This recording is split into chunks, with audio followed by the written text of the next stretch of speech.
A geologist drilling into ancient rock in Canada pulls up a sample from 3 billion years ago. Under the microscope, she sees something that makes her call her supervisor immediately.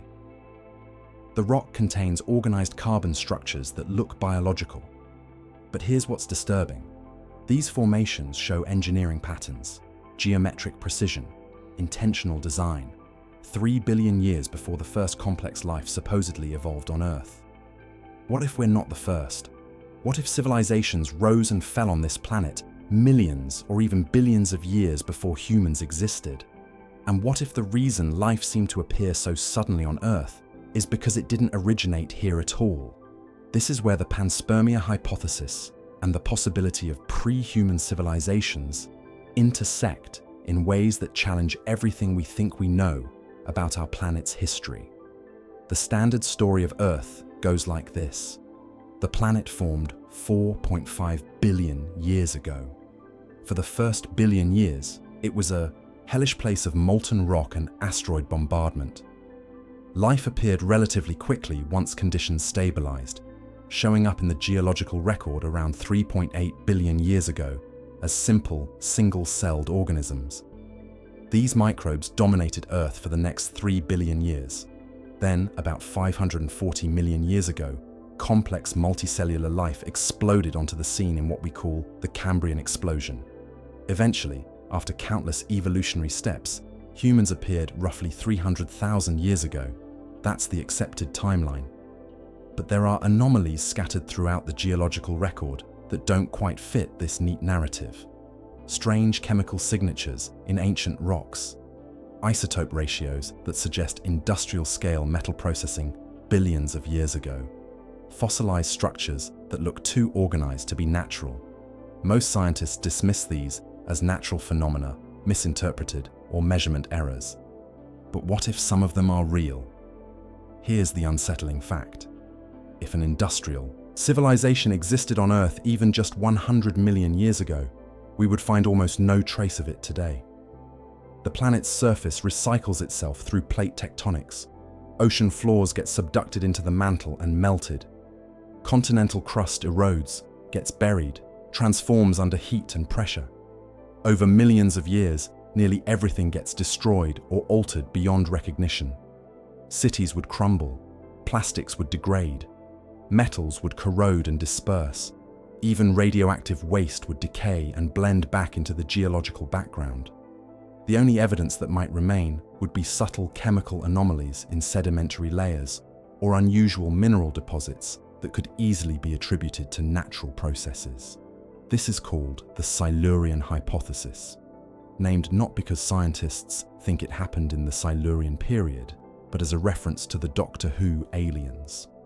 It's a thought experiment. How would we detect an industrial civilization in Earth's deep past? And what would the signatures look like? The answer is disturbing.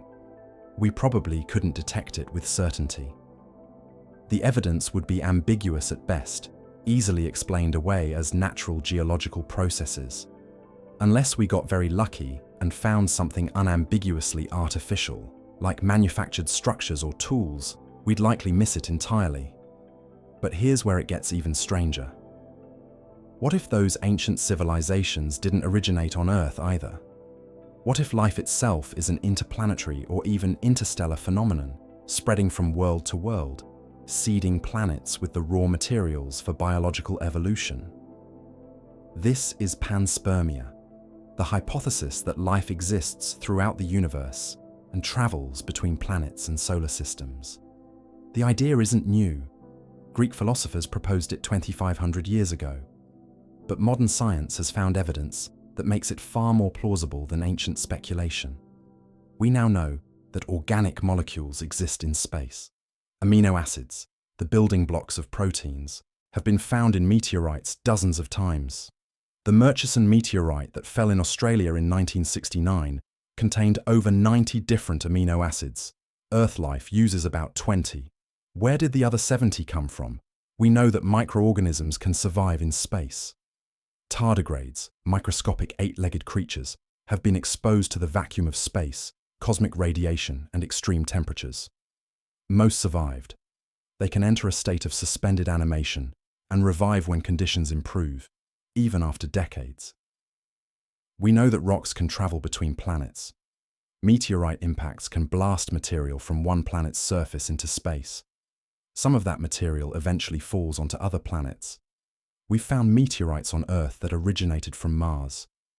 Material has been exchanged between planets in our solar system for billions of years.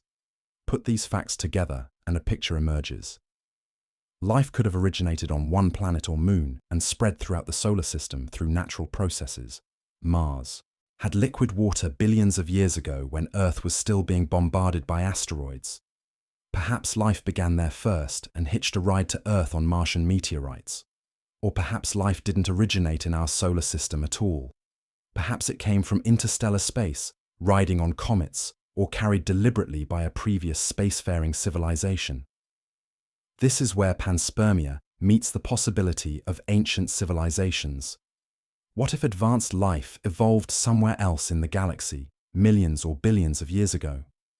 What if that civilization reached our level of technology and beyond, developing the capability to travel between star systems? Such a civilization might decide to seed other planets with life, either to study evolution across multiple worlds or to ensure life's continuity if their own planet became uninhabitable.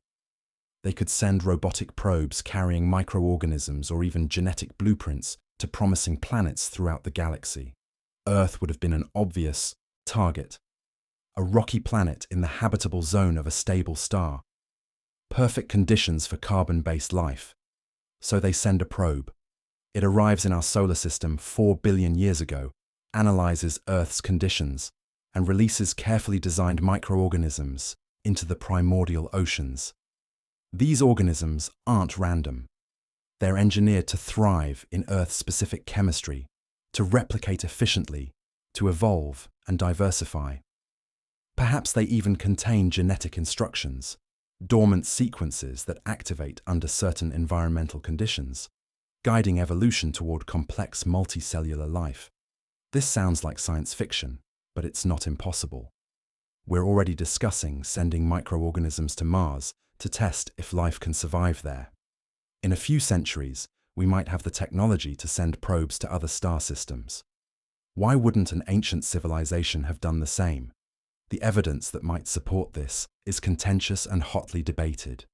Some researchers point to the Cambrian explosion 540 million years ago, when complex life suddenly diversified in ways that seemed too rapid for normal evolutionary processes. The fossil record shows simple organisms for billions of years. Then suddenly, in perhaps 10 million years, we get complex eyes, shells, predators, ecosystems.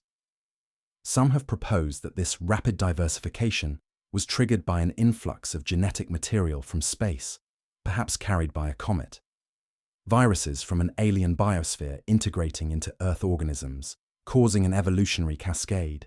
The hypothesis is called cosmic ancestry, and while most biologists reject it, it hasn't been definitively disproven. Then there's the octopus problem. When scientists sequenced the octopus genome in 2015, they were shocked by how alien it appeared. Octopuses have 33,000 protein-coding genes compared to humans' 25,000. Their brain structure is completely unlike any other animal, with 2/3 of their neurons in their arms rather than their brain. They can edit their own RNA in real time to adapt to environmental changes, something no other animal does. One paper, published in a peer-reviewed journal, seriously suggested octopuses might have extraterrestrial origins, perhaps arriving as cryopreserved eggs on a comet during the Cambrian period. The scientific community mostly rejected this, but the octopus genome remains genuinely puzzling. Now let's connect this to pre-human civilizations. If panspermia is real, if life spreads between worlds, then Earth might not be experiencing its first biosphere. Previous biospheres could have existed, flourished, and been destroyed, only for life to restart from preserved microorganisms or new arrivals from space. Imagine this scenario. 500 million years ago, a civilization evolves on Earth during the Cambrian period. Maybe not human-like, but intelligent nonetheless. Perhaps descendants of those early arthropods, developing tool use, language, and eventually technology. They build a civilization that lasts 10 million years, which seems like forever to us, but is a brief moment geologically. They develop industry, perhaps even space travel. Then something catastrophic happens. Maybe they exhaust their resources. Maybe they trigger runaway climate change. Maybe an asteroid impact or supervolcano eruption destroys their ecosystem. They go extinct. Over the next 100 million years, plate tectonics subducts their cities into the mantle. Erosion buries and transforms their artifacts. The few traces that remain are ambiguous chemical anomalies that future geologists might attribute to volcanism or unusual sedimentation. But life persists. Microorganisms survive in deep ocean vents, in underground aquifers, in pockets where conditions remain stable. When the surface becomes habitable again, life re-emerges. Evolution continues. New species arise. Eventually humans appear, completely unaware that we're not the first intelligent species this planet has hosted. This is speculative, obviously. We have no definitive proof of pre-human civilizations, but we also don't have proof they didn't exist. The geological record is incomplete. We've explored maybe 0.01% of Earth's crust in any detail. Most of the planet's history is inaccessible, destroyed by geological processes, or simply not yet discovered. What we do have are anomalies, strange findings that don't quite fit the standard narrative. The Oklo natural nuclear reactors in Gabon, for instance. 2 billion years ago, these uranium deposits underwent sustained nuclear fission reactions for hundreds of thousands of years. The geometry was perfect. The uranium concentration was just right. The water moderation was ideal. The scientific consensus is that this was natural, and it probably was. But the efficiency and configuration are eerily similar to designed nuclear reactors. It makes you wonder, or consider the Permian extinction, 250 million years ago, the worst mass extinction in Earth's history. It killed 96% of marine species and 70% of terrestrial vertebrates. The cause is debated, probably massive volcanism, but some aspects don't fit neatly. The carbon isotope ratios suggest a massive CO2 release, but the source isn't entirely clear. What if it wasn't entirely natural? What if a civilization had industrialized to the point where they fundamentally altered the atmosphere's chemistry, triggering a runaway greenhouse effect? We're doing exactly that right now. It's not far-fetched that another intelligent species could have made the same mistake millions of years ago. The evidence would be nearly identical whether the extinction was natural or civilization caused. Massive carbon release, ocean acidification, ecosystem collapse. Future geologists looking at our era millions of years from now might debate whether the Anthropocene extinction was natural climate variation or something else. Here's another fascinating possibility. What if previous civilizations didn't all go extinct? What if some left Earth before catastrophe struck?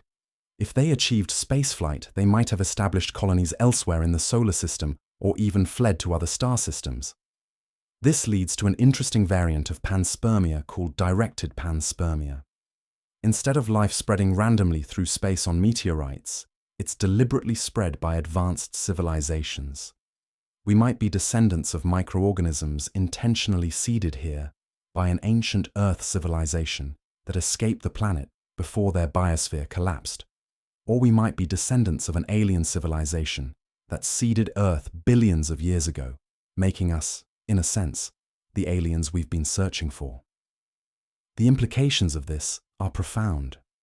If true, it means the universe might be teeming with life, all related through a vast family tree of seeded biospheres. Intelligence might be common because it's not emerging randomly from scratch on each planet, but being cultivated, either deliberately or as a natural consequence of life spreading through the cosmos. It also means we have a responsibility. If we're part of an ongoing process of life spreading through the universe, we should ensure we don't break the chain. We should develop space technology, establish off-world colonies, and eventually seed other planets ourselves, continuing the cycle. Some scientists take this seriously. The Breakthrough Starshot initiative aims to send tiny spacecraft to nearby star systems within decades. While not carrying life yet, it's a proof of concept. If we can send probes to Alpha Centauri, we could eventually send biological payloads. In a few centuries, humanity might be deliberately practicing panspermia, sending microorganisms to promising exoplanets around other stars. We'd become the ancient civilization that future intelligent beings on those worlds speculate about. Of course, all of this remains speculative. The evidence for panspermia is suggestive, but not conclusive. The possibility of pre-human civilizations on Earth is even more speculative. Most scientists remain skeptical, and skepticism is appropriate when evidence is limited. But here's what we know for certain. Life appeared on Earth remarkably quickly once conditions stabilized. Organic molecules exist throughout space. Microorganisms can survive interplanetary travel. The geological record is incomplete enough that ancient civilizations could have existed without leaving obvious traces. These facts don't prove panspermia or pre-human civilizations, but they make both possibilities worth considering seriously rather than dismissing out of hand. As we continue exploring the solar system and searching for biosignatures on exoplanets, we might find evidence that resolves these questions. If we discover life on Mars that shares DNA with Earth life, panspermia becomes fact. If we find extinct civilizations on other worlds, we'll know intelligence can arise and fall, making it more plausible that it happened on Earth before us. And if we never find definitive evidence either way, the questions remain open, reminders that despite our scientific progress, we don't know everything about our planet's deep history or life's ultimate origins. The universe is ancient and vast. Earth has existed for a third of the universe's total age. That's billions of years for countless possibilities to unfold. Perhaps we're the first. Perhaps we're the latest in a long line. Perhaps we're part of a cosmic cycle of life spreading, flourishing, and spreading again. We're asking these questions now, looking up at the stars and back into deep time, wondering where we came from and whether we're alone. The answers, when they come, might surprise us. They might reveal that we're more connected to the cosmos than we ever imagined, that our origins are stranger and more wonderful than the simple story of random chemicals assembling in a primordial pond. Or they might confirm we're the first, that life on Earth emerged independently through natural processes, and that we're unique in the universe as far as we can tell. Either answer is profound, either possibility is worth the search. So we continue exploring, drilling into ancient rocks, analyzing meteorites, searching for biosignatures on other worlds, and asking the ancient questions with modern tools. What if civilizations existed before us? What if life came from the stars? What if we're part of something larger, a cosmic story that began long before Earth formed and will continue long after we're gone? We don't know yet, but we're looking. And maybe, one day, we'll find answers that rewrite our understanding of who we are, where we came from, and what our place in the cosmic story really is.